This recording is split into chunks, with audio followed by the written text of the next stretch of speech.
देश में कोरोना संक्रमितों की संख्या 6,49,890 हो गई है। देश में कोरोना से अब तक 18,670 मौतें हुई। महाराष्ट्र में सबसे ज्यादा 8,376 लोगों ने जान गंवाई।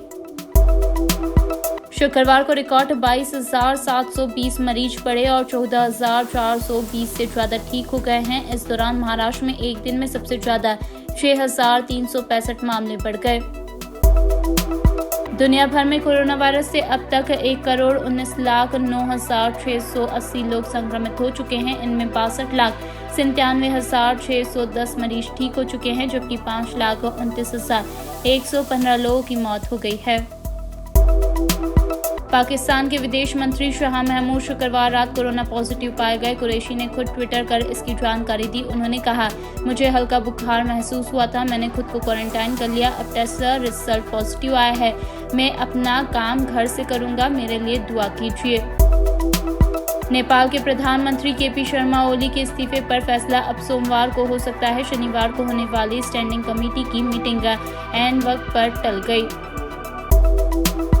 प्रधानमंत्री नरेंद्र मोदी ने धर्म चक्र दिवस पर अंतर्राष्ट्रीय बौद्ध परिसंघ द्वारा आयोजित कार्यक्रम को वीडियो कॉन्फ्रेंसिंग के जरिए संबोधित किया। पीएम मोदी ने कहा, आज जब विश्व असाधारण चुनौतियों से निपट रहा है तो इनका स्थायी समाधान भगवान बुद्ध के आदर्शों से मिल सकता है। पीएम मोदी ने यहां धर्म चक्र दिवस समारोह को संबोधित करते हुए कहा, भगवान बुद्ध का अष्टांग मार्ग समाज और राष्ट्रों की कुशल क्षेम की तरफ रास्ता दिखाता है। उत्तर प्रदेश के कानपुर में 8 पुलिसकर्मियों की हत्या के मामले में चौबेपुर थाना अध्यक्ष विनय तिवारी की भूमिका संदिग्ध मानी जा रही है। बिकरू गांव इसी थाना क्षेत्र में आता है। गुरुवार देर रात बिहोर सीओ के नेतृत्व में शिवराजपुर, चौबेपुर और बिठूर थाने का पुलिस बल विकास दुबे के घर पर दबिश देने गया था। पुलिस टीम के पहुंचते ही बदमाशों ने छतों से फायरिंग शुरू कर दी। मुठभेड़ के दौरान चौबेपुर थाना अध्यक्ष विनय तिवारी सबसे पीछे थे और फायरिंग होते ही वहां से भाग गए।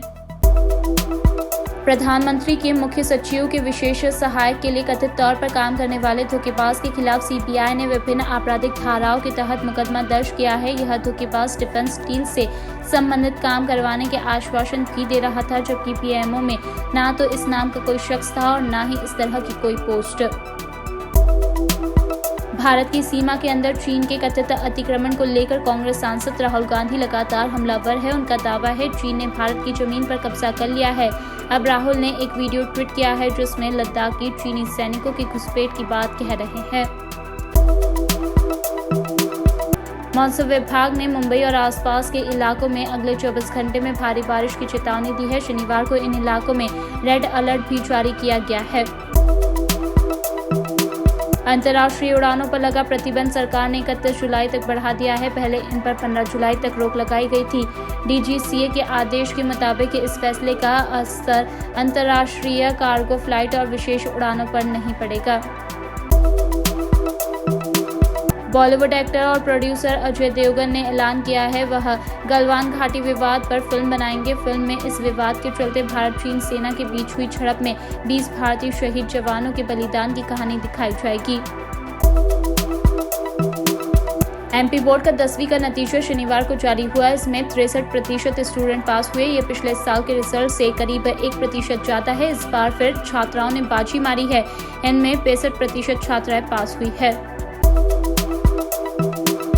जयपुर एयरपोर्ट पर सोने की तस्करी करते हुए 14 लोगों को गिरफ्तार किया गया है। तस्कर करीब 32 किलो सोना 2 चार्टर्ड विमानों के जरिए यूएई और सऊदी अरब से लाए थे। इसकी कीमत करीब 16 करोड़ रुपए बताई जा रही है। ये सभी सोने को इमरजेंसी लाइट की बैटरी में भरकर लाए थे।